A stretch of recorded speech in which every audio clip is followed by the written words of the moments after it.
ಆತ್ಮೀಯ ಕೇಳುಗರಿಗೆ ನಿಮ್ಮ ರಮಾಶ್ರೀ ಅಡಿಗೇರ್ ಮಾಡುವ ನಮಸ್ಕಾರಗಳು. ನೀವೀಗ ಮಾಂಗಲ್ಯ ಬಂಧನ ಧಾರಾವಾಹಿಯ 126ನೇ ಸಂಚಿಕೆಯನ್ನ ಕೇಳ್ತಾ ಇದ್ದೀರಾ. ಕಥೆ ಪ್ರಾರಂಭ ಮಾಡೋದಕ್ಕೂ ಮೊದಲು ಯಾರ್ಯಾರು ಇನ್ನೂ ಚಾನೆಲ್ನ ಸಬ್ಸ್ಕ್ರೈಬ್ ಮಾಡ್ಕೊಂಡಿಲ್ಲ ಅವರೆಲ್ಲ ದಯವಿಟ್ಟು ಚಾನೆಲ್ನ ಸಬ್ಸ್ಕ್ರೈಬ್ ಮಾಡ್ಕೊಳ್ಳಿ. ಕಥೆಯನ್ನ ಲೈಕ್ ಮಾಡಿ, ಶೇರ್ ಮಾಡಿ, ಪ್ರೋತ್ಸಾಹಿಸಿ. ಈಗ ಕಥೆಯ ಮುಂದಿನ ಭಾಗಕ್ಕೆ ಹೋಗೋಣ. ಜಾನತೆ. ಭೂಮಿ ದೊಡ್ಡದೊಂದು ಮರದ ಬುಡದಲ್ಲಿ ಕುಳಿತಿದ್ದ ಜಾನಕಿಯನ್ನು ಕಂಡು ಕರೆದಳು. ಎಲ್ಲೆಲ್ಲಿ ಅಂತ ಹುಡ್ಕೋದು ಜಾನತೆ ನಿನ್ನ? ನೀನ್ ನೋಡಿದ್ರೆ ಈ ಧನ್ವಂತರಿ ವನದ ಕೊನೆಗೆ ಬಂದು ಕೂತಿದ್ಯಾ. ಏದುಸಿರು ಬಿಡುತ್ತಾ ಜಾನಕಿ ಎದುರಿಗೆ ನಿಂತು ಸೊಂಟದ ಮೇಲೆ ಕೈಯಿಟ್ಟು ನಿಂತು ಹೇಳಿದಳು ಭೂಮಿ. ಔಷಧಿಯುಕ್ತ ಗಿಡಮೂಲಿಕೆಗಳಿಂದ ತುಂಬಿದ್ದ ಧನ್ವಂತರಿ ವನ ಸಣ್ಣದೊಂದು ಕಾಡೇ ಆಗಿತ್ತು. ಆ ಕಾಡಿನ ಕೊನೆಯಲ್ಲಿ ಬಂದು ಕುಳಿತಿದ್ದಳು ಜಾನಕಿ. ಭೂಮಿಯ ಮಾತು ಕೇಳಿ ಕೂಡ ಜಾನಕಿ ಅವಳ ಕಡೆ ತಿರುಗಿ ನೋಡಲಿಲ್ಲ. ಎಂದಿನಂತೆ ಮುಗುಳುನಗೆ ಬೀರಿ ತನ್ನ ಪ್ರೀತಿಯ ತೆಕ್ಕೆಯೊಳಗೆ ಅವಳನ್ನು ಸೆಳೆಯಲಿಲ್ಲ.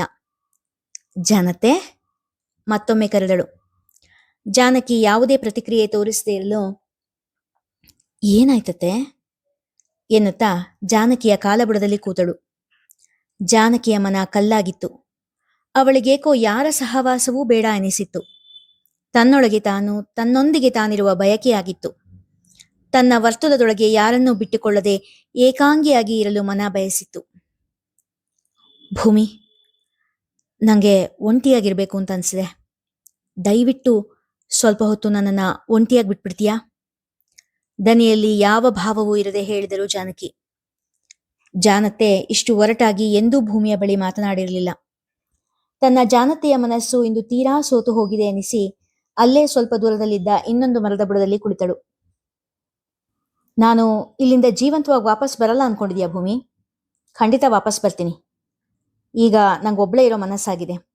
ನೀನು ಅರ್ಥ ಮಾಡ್ಕೊಳ್ತೀಯಾ ಅಂತ ಅನ್ಕೊಂಡಿದ್ದೀನಿ ಎಂದ ಜಾನಕಿ ಭೂಮಿಯ ಮುಖ ಕೂಡ ನೋಡಲಿಲ್ಲ. ತನ್ನ ಜಾನತೆಯ ಮನಸ್ಸು ಪೂರ್ತಿಯಾಗಿ ನೊಂದಿದೆ ಎಂದ ಅರಿತ ಭೂಮಿ ತುಸು ದೂರ ಹೋಗಿ ಅವರ ಕಣ್ಣಿಗೆ ಕಾಣದಂತೆ ಮರೆಯಾಗಿ ಕೂತಳು. ಜಾನತೆ ತನಗೆ ಪೂರ್ತಿಯಾಗಿ ಕಾಣಿಸುವಂತೆ, ಆದರೆ ತಾನು ಅವರಿಗೆ ಕಾಣಿಸದಂತೆ ಮರೆ ಮಾಡಿಕೊಂಡು, ಅವ್ವ, ಜಾನಕವ್ವ ಎನ್ನುತ್ತಾ ಮನೆ ಬಾಗಿಲಿಗೆ ಓಡಿ ಬಂದಿದ್ದರು ದ್ಯಾಮವ್ವ ಮತ್ತು ಅವಳ ಮಗಳು.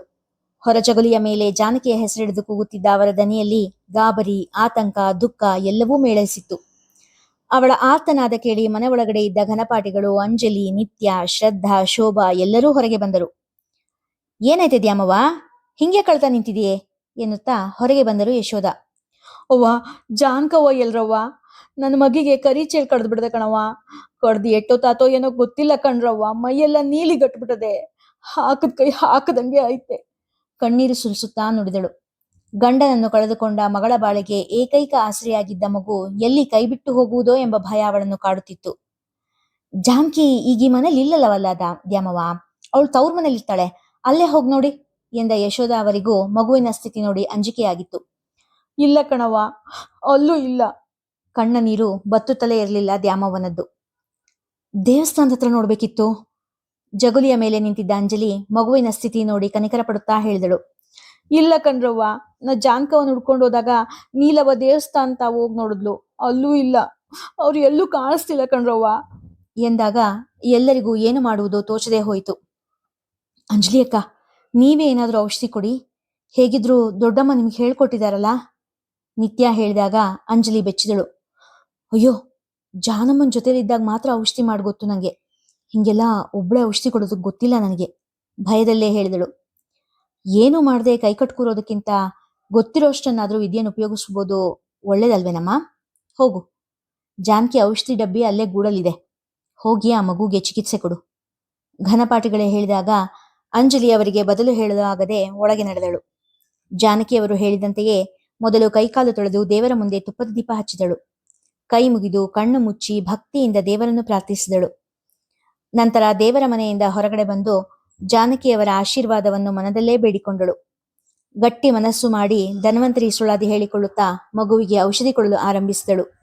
ಜಾನಮ್ಮ ಹೇಳಿದ ಬೇರಿನ ಹೆಸರನ್ನು ನೆನಪು ಮಾಡಿಕೊಂಡು ಪೆಟ್ಟಿಗೆಯಿಂದ ತೆಗೆದವಳ ಕೈ ನಡುಗುತ್ತಿತ್ತು. ಮನದಲ್ಲಿ ಮತ್ತೊಮ್ಮೆ ಜಾನಮ್ಮನ ನೆನೆಸಿಕೊಂಡು ದೇವರ ಆಶೀರ್ವಾದ ಬೇಡಿಕೊಂಡು ಜಾನಮ್ಮ ಹೇಳಿದ ಹಾಗೆ ಔಷಧಿ ತಯಾರು ಮಾಡಿ ಮಗುವಿಗೆ ನೆಕ್ಕಿಸಿದಳು. ಔಷಧಿ ನೆಕ್ಕಿದ ಮಗುವಿನ ಕಣ್ಣುಗುಡ್ಡುಗಳು ಮೇಲ್ಭಾಗ ನೋಡಲು ಆರಂಭಿಸಿದವು. ದೇಹದ ಉಷ್ಣತೆ ಕೂಡ ಇದ್ದಕ್ಕಿದ್ದಂತೆಯೇ ಏರಲು ಆರಂಭಿಸಿತು. ಇನ್ನು ಎಷ್ಟೊತ್ತಲ್ಲೇ ಅಡ್ಕೊಂಡು ಕೂತಿರ್ತೀಯಾ? ನಾನಿನ್ನು ಅವಾಗ್ಲೇ ನೋಡಾಗಿದೆ ಜಾನಕಿ ಹೇಳಿದಾಗ ನಿಧಾನವಾಗಿ ತಾನು ಕೂತಿದ್ದ ಜಾಗದಿಂದ ಹೊರಬಂದಳು ಭೂಮಿ. ಏನ್ ಕೇಳ್ಬೇಕು ಅಂತಿದ್ಯಾ? ಕೇಳ್ಬಿಡು. ಎಷ್ಟೊತ್ತು ಅಂತ ಹಿಂಗೆ ಮನ್ಸಲ್ಲಿ ಕುದೀತಾ ಇರ್ತೀಯಾ? ತಮ್ಮೆದುರಿಗೆ ತಲೆ ತಿಗ್ಗಿಸಿ ನಿಂತ ಭೂಮಿಯ ಕಡೆ ನೋಡ್ತಾ ಹೇಳಿದರು. ಜಾನತ್ತೆ, ನಿಮ್ ಕೋಪ ಕಡಿಮೆ ಆಯ್ತಾ? ಮುಖ ಇಳಿಸಿಕೊಂಡು ಕೇಳಿದಳು ಭೂಮಿ. ಕೋಪ ಕಮ್ಮಿ ಆಯ್ತು ಅಂದ್ರೆ ಆಯ್ತು, ಇಲ್ಲ ಅಂದ್ರಿಲ್ಲ ಎಂದವರು ತಮ್ಮ ತೋಳುಗಳನ್ನು ಅಗಲಿಸಿ, ನನ್ನ ಭೂಮಿ ಪುಟ್ಟಿ ಮೇಲೆ ನಂಗೆ ಯಾವತ್ತೂ ಕೋಪ ಬಂದೇ ಇಲ್ಲ ಎಂದರು. ಜಾತ್ರೆಯಲ್ಲಿ ದಿಕ್ಕು ತಪ್ಪಿದ ಮಗುವೊಂದು ತಾಯಿಯನ್ನು ಕಂಡಾಗ ಅದೆಷ್ಟು ಕಾತುರದಿಂದ ತಾಯಿಯ ಬಳಿ ಓಡಿ ಬರುವುದೋ ಅಷ್ಟೇ ಕಾತುರದಿಂದ ಭೂಮಿ ಜಾನತೆಯೆಡೆ ಓಡಿ ಬಂದು ಅವರ ತೆಕ್ಕೆ ಸೇರಿದಳು. ಅವಳ ಕಣ್ಣಿನಿಂದ ಹರಿದ ನೀರು ಜಾನಕಿಯ ಭುಜವನ್ನು ತೋಯಿಸುತ್ತಿತ್ತು. ಅಳೋದ್ಯಾಕೆ ಭೂಮಿ? ಜಾನತೆ ಭೂಮಿಯ ಬೆನ್ನು ಸವರುತ್ತಾ ಕೇಳಿದರು. ಮತ್ತೆ ನೀನ್ ನನ್ ಮೇಲೆ ಕೋಪ ಮಾಡ್ಕೊಂಡು ಅಷ್ಟು ಒರಟಾಗಿ ಮಾತಾಡ್ಬಿಟ್ಟೆ.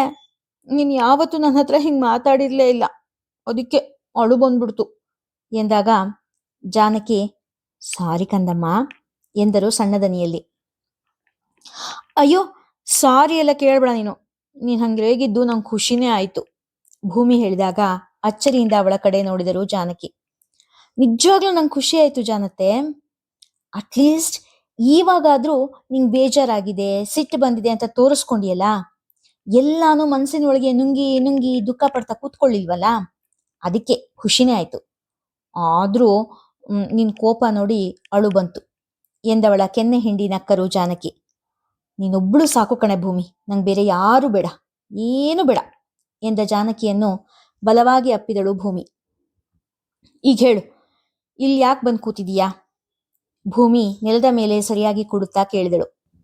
ಏನೇನೋ ಪ್ರಶ್ನೆಗಳು ಭೂಮಿ, ಮನ್ಸಲ್ಲಿ ನೂರಾರು ಯೋಚನೆಗಳು. ನನ್ನ ಮನಸ್ಸಿನ ಯೋಚನೆಗಳು, ನನ್ನ ಮನಸ್ಸಿನ ಭಾವಗಳು ಯಾಕೋ ನನಗೆ ಅರ್ಥ ಆಗ್ತಾ ಇಲ್ಲ ಅಂತ ಅನ್ನಿಸ್ಬಿಡ್ತು. ಸ್ವಲ್ಪ ಹೊತ್ತಾದ್ರೂ ನಾನು ಒಬ್ಳೇ ಕೂತು ಯೋಚನೆ ಮಾಡ್ಬೇಕು ಅನ್ನಿಸ್ತು. ಅದಕ್ಕೆ ಎಲ್ಲರಿಂದ ದೂರ ಬಂದು ಕೂತೆ ಎಂದರು ಜಾನಕಿ. ನಿನ್ನ ಮನಸ್ಸು ನಿಂಗೆ ಅರ್ಥ ಆಯ್ತಾ? ಭೂಮಿ ಕೇಳಿದಾಗ ಜಾನಕಿಯವರ ದೃಷ್ಟಿ ದೂರ ದಿಗಂತದ ತನ್ನಿಟ್ಟಿತ್ತು. ಹೇಳ್ ಜಾನತ್ತೆ, ನಿನ್ ಮನಸ್ಸಲ್ಲಿರೋ ಗೊಂದಲಗಳು ಕಳೀತಾ? ಮತ್ತೆ ಕೇಳಿದಳು ಭೂಮಿ. ಆ ವ್ಯಕ್ತಿ ಮೊದಲು ದೂರದಲ್ಲಿದ್ದಾಗ ಬೇರೆ ಹೆಣ್ಣಿನ ಗಂಡ ಅನ್ನೋದು ತಿಳಿದು ಕೂಡ ನಾನು ಅವ್ರ ಕ್ಷೇಮಕ್ಕೋಸ್ಕರ ಎಷ್ಟೋ ವ್ರತ, ಅದೆಷ್ಟೋ ಪೂಜೆ ಮಾಡಿದ್ದೀನಿ ಭೂಮಿ. ಆಗೆಲ್ಲ ನನ್ನ ಮನಸ್ಸಲ್ಲಿ ಯಾವ ಭಾವ ಇರ್ತಿತ್ತೋ ನಂಗೆ ಗೊತ್ತಿಲ್ಲ, ಈಗಲೂ ಗೊತ್ತಿಲ್ಲ. ಮೊದಲಿನಿಂದಾನೋ ಮನೇಲಿ ನೀಡಿದ ಸಂಸ್ಕಾರದಿಂದಾನೋ ಏನೋ ಇವ್ರು ನನ್ನ ಗಂಡ ಆಗೋರು ಅಂತ ತಿಳಿದ ಕ್ಷಣದಿಂದ ತಾಳಿ ನನ್ನ ಕುತ್ತಿಗೆಗೆ ಬೀಳೋದಕ್ಕೆ ಮೊದಲೇ ಅನುರಾಗ ಹುಟ್ಟಿತ್ತು. ಅವ್ರು ನನ್ನನ್ನು ಬಿಟ್ಟು ಹೋದಾಗ ಸಿಟ್ಟು, ಹತಾಶೆ ಎಲ್ಲಾನೂ ಆಗಿತ್ತು. ನಾನು ಮನುಷ್ಯಳು ಭೂಮಿ. ಆ ಹೊತ್ತಲ್ಲಿ ನನ್ನ ಕರಾಳವಾಗಿರೋ ಭವಿಷ್ಯನೆಂದು ಅದೆಷ್ಟು ಭಯ ಆಗಿತ್ತು ಗೊತ್ತಾ? ನಾನು ಅದೆಷ್ಟು ಭಯ ಪಟ್ಟಿದ್ನೋ, ಅದೆಷ್ಟು ಕಣ್ಣೀರು ಹಾಕಿದ್ನೋ ಆ ದೇವರಿಗೆ ಗೊತ್ತು. ಅಮ್ಮ ನಮ್ಮನ್ನೆಲ್ಲ ಬಿಟ್ಟು ಹೋದ್ಮೇಲೆ ಅಪ್ಪ ನನ್ನ ಕಡೆ ತಿರಸ್ಕಾರ ತೋರಿಸಿದಾಗ ನಾನು ಕಲ್ಲಾಗ್ಬಿಟ್ಟೆ. ಮನಸ್ಸಿನಲ್ಲಿ ಆ ವ್ಯಕ್ತಿ ನೆನಪು ಕೂಡ ಇರದೇ ಇರೋ ಹಾಗೆ, ಯೋಗಿ ಹಾಗೆ, ವಿರಾಗಿನಿ ಹಾಗೆ ಬದುಕದೆ. ಹಾಗೆ ಬದುಕೋದು ಸುಲಭ ಅಲ್ಲ ಭೂಮಿ. ನೂರಾರು ಬಯಕೆಗಳು, ಬಾಹ್ಯ ಲೋಕದ ಆಕರ್ಷಣೆ ನನ್ನನ್ನು ಸೆಳಿತಾ ಇತ್ತು. ನನ್ನ ವ್ಯಕ್ತಿತ್ವ ಪ್ರಪಾತಕ್ಕೆ ಜಾರಬಹುದಾದ ಎಷ್ಟೋ ಸಂದರ್ಭಗಳು ನನ್ನ ಜೀವನದಲ್ಲೂ ಬಂದಿತ್ತು. ಒಂಟಿ ಹೆಣ್ಣನ್ನ ಪ್ರಪಾತಕ್ಕೆ ಎಳೆಯೋರು ತುಂಬಾ ಜನ ಇರ್ತಾರೆ ಭೂಮಿ. ಆದ್ರೆ ನಾನು ಜಾರ್ಲಿಲ್ಲ, ಎಲ್ಲೂ ಯಾವತ್ತೂ ಎಲ್ಲೇ ಮೀರ್ಲಿಲ್ಲ. ನನ್ನ ಬದುಕು ಯಾವತ್ತಿದ್ರೂ ಒಂದು ಪವಿತ್ರ ಯಜ್ಞ ಅನ್ನಿಸ್ಬೇಕು ಅನ್ನೋದೇ ನನ್ನ ಧ್ಯೇಯ ಆಗಿತ್ತು. ತಾಳಿ ಕಟ್ಟದವನ್ ಎಲ್ಲೇ ಇದ್ರೂ ಅವನಲ್ಲಿ ನನ್ನ ನಿಷ್ಠೆ ಅಚಲ ಆಗಿತ್ತು. ಒಂದೇ ಒಂದು ಕ್ಷಣ ಕೂಡ ನನ್ನ ಮನಸ್ಸಲ್ಲಿ ಇನ್ನೊಬ್ರು ಬಿಂಬ ಮೂಡ್ಲಿಲ್ಲ. ಆದ್ರೆ ನಾನು ಅಷ್ಟೆಲ್ಲ ನಿಶ್ಚಯದವರಿದ್ದು ಯಾರಿಗೋಸ್ಕರ? ನನ್ನನ್ನ ಯಾವತ್ತೂ ತನ್ನ ಹೆಂಡತಿನೇ ಅಲ್ಲ ಅಂತ ಭಾವಿಸಿದ ಒಬ್ಬ ಪುರುಷಂಗೋಸ್ಕರ. ವಿಪರ್ಯಾಸ ನೋಡು ಭೂಮಿ. ನಾನು ಯಾರಿಗೋಸ್ಕರ ವಿರಾಗಿನಿಯಾಗಿ ಬಾಗಳದ್ನೋ ಅವರಿಗೆ ನಾನು ಪರಸ್ತ್ರೀ ಆಗ್ಬಿಟ್ಟಿದ್ದೆ. ಆದ್ರೆ ಈ ವಿಷಯದ ಬಗ್ಗೆ ಕಿಂಚಿತ್ತೂ ಸಹ ಸುಳಿವಿಲ್ಲದೆ ಇರೋ ನಾನು ಆ ವ್ಯಕ್ತಿ ಮತ್ತೆ ಊರಿಗೆ ಬಂದಾಗ ಸಡಗರ ಪಟ್ಟೆ. ನನ್ನ ತಾಳಿ ಒಡೆಯ ಇನ್ಮೇಲಾದ್ರೂ ನನ್ನ ಜೊತೆ ಇರ್ತಾನೆ. ಇಷ್ಟು ದಿನ ನಾಮಕಾವಸ್ಥೆ ಮುತ್ತೈದೆ ಆಗಿದ್ದಳು ಇನ್ ಮುಂದೆ ನಿಜವಾಗ್ಲೂ ಮುತ್ತೈದೆ ಆಗಿರ್ತೀನಿ ಅಂತ ಸಂಭ್ರಮ ಪಟ್ಟೆ. ನಾನೊಂದ್ಸರ್ತಿ ನಿನಗೆ ಹೇಳಿದ್ದೆ ಭೂಮಿ, ನೆನಪಿದೆಯಾ? ಇಷ್ಟು ದಿನ ನಾನು ಬರೀ ಬದುಕಿದ್ದೆ, ಆದರೆ ಈಗ ನಾನು ಜೀವಿಸ್ತಾ ಇದ್ದೀನಿ ಅಂತ ನಿನಗೆ ಹೇಳಿದ್ದೆ. ಆದರೆ ಅದು ಕೇವಲ ನನ್ನ ಭ್ರಮೆ ಆಗಿತ್ತು ಭೂಮಿ, ಅದು ಕೇವಲ ನನ್ನ ಭ್ರಮೆ ಆಗಿತ್ತು. ಆ ತಾಳಿ ಕಟ್ಟಿದವನಿಗೆ ಪವಿತ್ರವಾದ ತಾಳಿ ಬಗ್ಗೆ ಒಂದಿಷ್ಟೂ ಬಾಧ್ಯತೆ ಇರಲಿಲ್ಲ.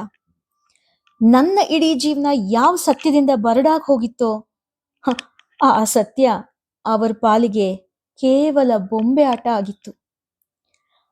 ಆ ಮದುವೆನ ಅವರು ಮದುವೆ ಅಂತ ಭಾವಿಸಿನೇ ಇರ್ಲಿಲ್ವಂತೆ ಭೂಮಿ.